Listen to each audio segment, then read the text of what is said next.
ശബരിമല സ്വർണ്ണക്കവർച്ച കേസിൽ അറസ്റ്റിലായ മുൻ ദേവസ്വം പ്രസിഡന്റ് എ പത്മകുമാറിന്റെ വീട്ടിൽ SIT പരിശോധന. 12:30-യോടെയാണ് SIT സംഘം ആറന്മുളയിലെ പത്മകുമാറിന്റെ വീട്ടിൽ എത്തിയത്. ഗോകുൽ നൽകും വിവരങ്ങൾ. ഗോകുൽ, എങ്ങനെയാണ് ഇപ്പോൾ പരിശോധന പുരോഗമിക്കുന്നത്?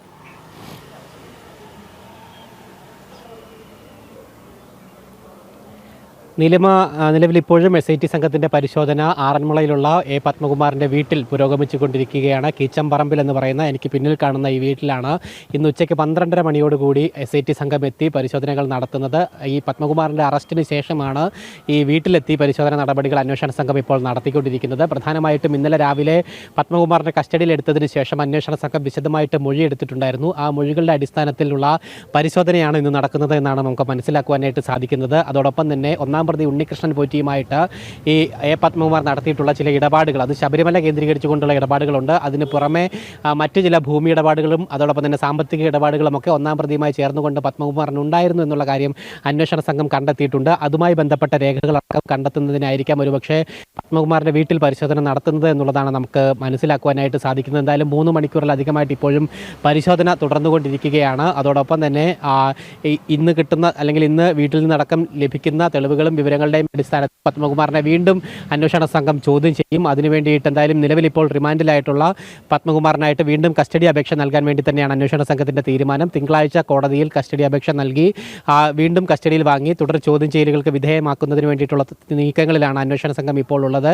നിലവിൽ എന്തായാലും ഇന്നലെ കോടതിയിൽ സമർപ്പിച്ചിട്ടുള്ള അല്ലെങ്കിൽ മജിസ്ട്രേറ്റിന് സമർപ്പിച്ചിട്ടുള്ള ആ റിമാൻഡ് റിപ്പോർട്ടിൽ പത്മകുമാറിനെതിരായിട്ട് ഗുരുതരമായിട്ടുള്ള കണ്ടെത്തലുകളാണ് അന്വേഷണ സംഘം വ്യക്തമാക്കിയിരിക്കുന്നത്, ബോധ്യപ്പെടുത്തിയിരിക്കുന്നത്. പ്രധാനമായിട്ടും ശബരിമല കേന്ദ്രീകരിച്ച് നടന്നിട്ടുള്ള ആ സ്വർണ്ണ കവർച്ചയുടെ മുഖ്യ ആസൂത്രകൻ അത് എ പത്മകുമാർ ആയിരുന്നുവെന്ന് അന്വേഷണ സംഘം റിമാൻഡ് റിപ്പോർട്ടിൽ തന്നെ വ്യക്തമാക്കുന്നു. ദേവസ്വം രജിസ്റ്റർ അടക്കം തിരുത്തുന്നതിന് കൃത്യമായിട്ട് ഇടപെടൽ നടത്തിയത് പത്മകുമാറാണ്. അതോടൊപ്പം തന്നെ സ്വർണം ചെമ്പാക്കി മാറ്റുന്നതിനും ഉണ്ണികൃഷ്ണൻ പോറ്റിക്ക് ഈ സ്വർണ്ണപ്പാളികൾ കൊടുത്തുവിടണമെന്ന് ഉദ്യോഗസ്ഥരോട് കർശനമായിട്ട് ഉത്തരവിട്ടതും അതോടൊപ്പം തന്നെ ഉദ്യോഗസ്ഥ തലത്തിൽ അത്തരത്തിൽ സ്വന്തം കൈപ്പടയിൽ എഴുതിയ കത്തിലൂടെ ശുപാർശ നൽകിയതുമൊക്കെ തന്നെ എ പത്മകുമാറാണ് എന്ന് അന്വേഷണ സംഘം ഇന്നലെ റിമാൻഡ് റിപ്പോർട്ടിൽ വ്യക്തമാക്കുകയും ചെയ്തിട്ടുണ്ട്. ആ രീതിയിൽ ഈ സ്വർണ്ണ കവർച്ചയുടെ മുഖ്യ ആസൂത്രകനും മുഖ്യ പങ്കും ഈ 8ാം പ്രതിയായിട്ടുള്ള പ്രതിസ്ഥാനത്ത് നിൽക്കുന്ന എ പത്മകുമാറാണ് എന്ന് അന്വേഷണ സംഘം ഉറപ്പിച്ച് പറയുന്നു. അതിനുശേഷം അദ്ദേഹത്തിൽ നിന്ന് അല്ലെങ്കിൽ അദ്ദേഹത്തിൻ്റെ പങ്ക് വെളിവാക്കുന്ന കൃത്യമായിട്ടുള്ള തെളിവ് ശേഖരണം പൂർത്തിയാക്കിയതിന് ശേഷമാണ് അറസ്റ്റിലേക്ക് എത്തിയതെന്നും അന്വേഷണ സംഘം വ്യക്തമാക്കുകയും ചെയ്തിട്ടുണ്ട്. അതോടൊപ്പം തന്നെ ഈ കീച്ചമ്പറമ്പിൽ എന്ന് പറയുന്ന ആറന്മുളയിലെ വീട് കേന്ദ്രീകരിച്ചുകൊണ്ടാണ് ഈ ക്രമക്കേടുകളുടെയൊക്കെ ആസൂത്രണം നടന്നത്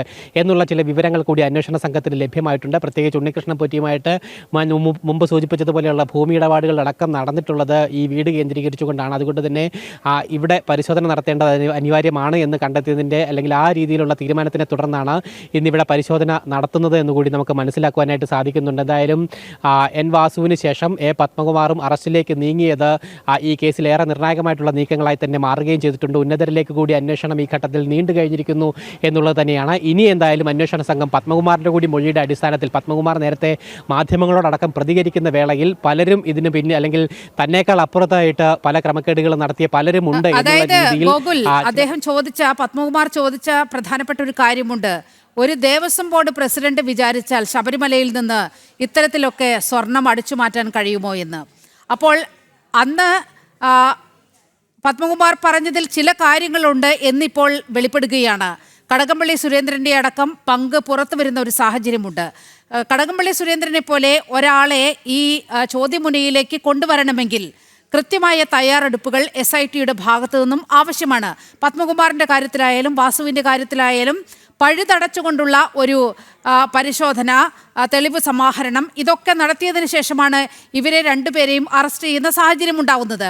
അപ്പോൾ പത്മകുമാർ നൽകിയ മൊഴികളുടെ അടിസ്ഥാനത്തിലായിരിക്കാം ഒരുപക്ഷെ അദ്ദേഹത്തിൻ്റെ വീട്ടിൽ പരിശോധന നടക്കാൻ പോകുന്നത്. തീർച്ചയായും വലിയ രാഷ്ട്രീയ പ്രാധാന്യം SIT അദ്ദേഹത്തിൻ്റെ വീട് കേന്ദ്രീകരിച്ച് നടത്തുന്ന ഈ പരിശോധനയിൽ ഉണ്ട്, അല്ലേ?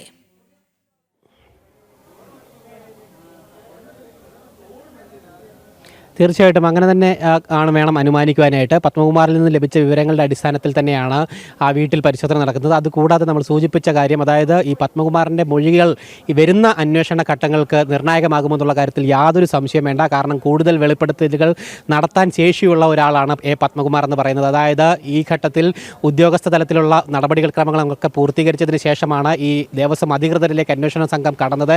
അതായത് ഉദ്യോഗസ്ഥരിൽ നിന്ന് ലഭിച്ച മൊഴികളുടെ അടിസ്ഥാനത്തിലാണ് എൻ വാസു ആയാലും എ പത്മകുമാർ കാറിലേക്കും ഒക്കെ തന്നെ അന്വേഷണ സംഘം കടന്നത്. ഇനി എന്തായാലും ഇവരുടെ മൊഴികൾ വളരെ നിർണായകമാകുമെന്നുള്ള കാര്യത്തിൽ യാതൊരു സംശയമില്ല. കാരണം ഇത് ഇവരിൽ മാത്രം ഒതുങ്ങുന്ന ഒരു ക്രമക്കേടല്ല, ഇവർക്ക് മുകൾ തട്ടിലേക്ക് കൂടി ആ ക്രമക്കേടിൻ്റെ ആഴം നീളുന്നുണ്ട്. അതുകൊണ്ട് തന്നെ അവിടെയുള്ള ആളുകളിലേക്ക്, പ്രത്യേകിച്ച് അന്നത്തെ ദേവസ്വം മന്ത്രി അടക്കമുള്ള ആളുകളിലേക്ക് കൂടി അന്വേഷണം നീളുമെന്നുള്ള കാര്യം ഏറെക്കുറെ ഉറപ്പായി കഴിഞ്ഞിരിക്കുന്ന കാര്യമാണ്. പത്മകുമാർ ആ കാര്യങ്ങൾ വ്യക്തമാക്കുമെന്നുള്ള കാര്യവും ഉറപ്പാണ്. കാരണം മാധ്യമങ്ങളടക്കം ആ രീതിയിൽ പ്രതികരണങ്ങൾ നടത്തിയിട്ടുള്ളൊരു വ്യക്തിയാണ് എ പത്മകുമാർ. അതായത് തന്നേക്കാൾ മുകളിലുള്ളവർ കുടുങ്ങേണ്ടതുണ്ട് എന്നുള്ള രീതിയിലുള്ള പ്രതികരണങ്ങൾ മുമ്പ് നടത്തിയിട്ടുള്ള വ്യക്തിയാണ് എ പത്മകുമാർ. അതുകൊണ്ട് തന്നെ പത്മകുമാർ കൃത്യമായിട്ട് തനിക്ക് മുകളിലുള്ള ആളുകളെ പറ്റി മൊഴി നൽകുമെന്നുള്ള കാര്യത്തിൽ യാതൊരു സംശയമില്ല. ഒരു പക്ഷേ കടകംപള്ളി സുരേന്ദ്രനുള്ള ആളുകളുടെ പങ്കായിരിക്കും പ്രധാനമായിട്ടും അദ്ദേഹം മൊഴിയായിട്ട് നൽകാൻ ഇടയുണ്ടാവുക. എന്തായാലും അതിൻ്റെ അടിസ്ഥാനത്തിൽ ആ രീതിയിലേക്ക് അന്വേഷണം കടക്കാം. ഒരുപക്ഷെ കടകംപള്ളി സുരേന്ദ്രനെ അടക്കം ചോദ്യമുനയിലേക്ക് കൊണ്ടുവരുന്ന നീക്കങ്ങൾ വരുന്ന ദിവസങ്ങളിൽ SITയുടെ ഭാഗത്ത് നിന്ന് ഉണ്ടായേക്കാനുള്ള സാധ്യതയും നമുക്ക് തള്ളിക്കളയുവാനായിട്ട് സാധിക്കില്ല. മറ്റൊരു ഭാഗം പരിശോധിച്ചാൽ ഇങ്ങനെയൊക്കെ അന്വേഷണം മുന്നോട്ട് പോകുന്നത് ഏറ്റവും കൂടുതൽ പ്രതിരോധം തീർക്കുന്നത് CPM എന്ന് പറയുന്ന പാർട്ടിയാണ്. കാരണം ഇതിനോടകം തന്നെ പ്രതിസ്ഥാനത്ത് നിൽക്കുന്ന അല്ലെങ്കിൽ അറസ്റ്റിലായി ജയിലിലേക്ക് പറഞ്ഞയക്കപ്പെട്ടിട്ടുള്ള പല പ്രതികളും CPMൻ്റെ പ്രമുഖരായിട്ടുള്ള പ്രബലരായിട്ടുള്ള നേതാവാണ്. അത് N വാസു ആയാലും എ പത്മകുമാർ ആയാലും ഒക്കെ അങ്ങനെ തന്നെയാണ്. എന്തായാലും ഇനി അന്വേഷണം വരാനിരിക്കുന്നവരൊക്കെ ആയാലും തന്നെ ഇടതുപക്ഷത്തിൻ്റെ പ്രമുഖരായിട്ടുള്ള ആളുകൾ തന്നെയാണ്. അതുകൊണ്ട് തന്നെ പാർട്ടി വലിയ പ്രതിരോധത്തിലായി മാറിക്കഴിഞ്ഞിരിക്കുന്നു എന്നുള്ള കാര്യത്തിൽ യാതൊരു സംശയം വേണ്ട. പ്രത്യേകിച്ച് തെരഞ്ഞെടുപ്പൊക്കെ അടുത്തിരിക്കുന്ന ഒരു സാഹചര്യത്തിൽ കൂടിയിട്ടാണ് ഈ രീതിയിലുള്ള അന്വേഷണ നീക്കങ്ങൾ, അത് രാഷ്ട്രീയമായിട്ടുള്ള മാറ്റങ്ങൾക്ക് കൂടി കാരണമാകും ഈ അന്വേഷണം എന്നുള്ള കാര്യത്തിൽ യാതൊരു സംശയവും വേണ്ട. തദ്ദേശ തെരഞ്ഞെടുപ്പിന്റെ വക്കിലാണ് ഇപ്പോൾ ഉള്ളത്. CPMനെ സംബന്ധിച്ചിടത്തോളം വലിയൊരു നിർണായകമായ പോരാട്ടമാണ്. ഇവിടെ പത്തനംതിട്ട ജില്ലയിലാണ് CPMന് ഇക്കാര്യത്തിൽ ഏറ്റവും വലിയ ഡാമേജ് സംഭവിച്ചിരിക്കുന്നത്. ജില്ലയിലെ അറിയപ്പെടുന്ന നേതാവാണ്. 45 വർഷമായി CPMൻ്റെ ഔദ്യോഗിക മുഖമായി നിൽക്കുന്ന പത്മകുമാറാണ് ഇപ്പോൾ ജയിലഴിക്കുള്ളിൽ ആയിരിക്കുന്നത്, അതും അയ്യപ്പൻ്റെ സ്വർണം കട്ടതിന്. തീർച്ചയായും വലിയ പ്രതിരോധത്തിലാണ് CPM സംസ്ഥാന വ്യാപകമായി എന്ന് തന്നെ പറയേണ്ടിയിരിക്കുന്നു.